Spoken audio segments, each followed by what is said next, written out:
Hello, Cybertank. Welcome on in. And for anyone who's watching, just a small tutorial.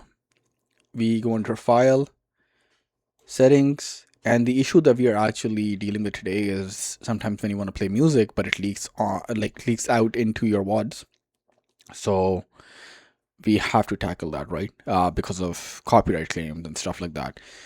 So once we hit the settings, we go into output, and because I'm recording, I can't change anything.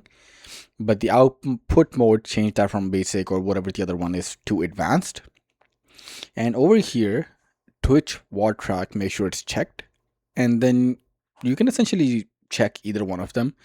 But the way that I have set it up, I have set it to VOD 6, like VOD track 6.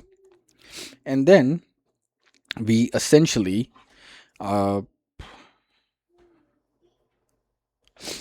at this point press OK once we have applied the settings. Now the next thing we need to do is, so let's say I am application audio capture, add existing. I think this is the first one. So this right now is going to show up in your mixer settings, right? So I click on these settings, advanced setting options. So yours can look very, very different. I mean, you can have application audio capture beta, you can have your alerts, web browser source, whatever.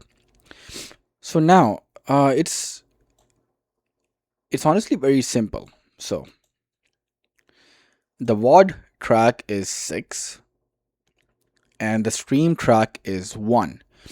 So any of these things that I essentially add are going to go to 1 in itself.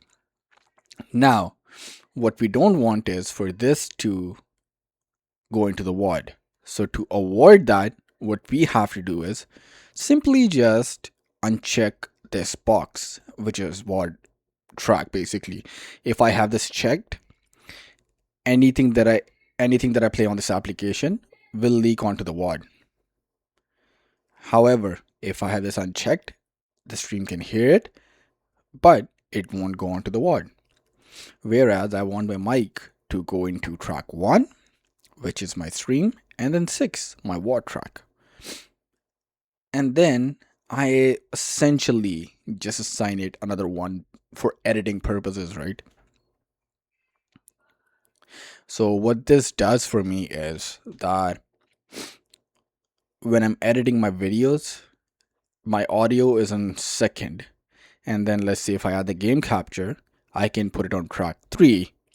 And then it would show up as different tracks that I can edit out or balance out the volume, makes it much easier.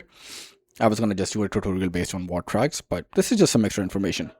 So yeah, so just do that for basically the VOD tracks. And if there are any questions, let me know.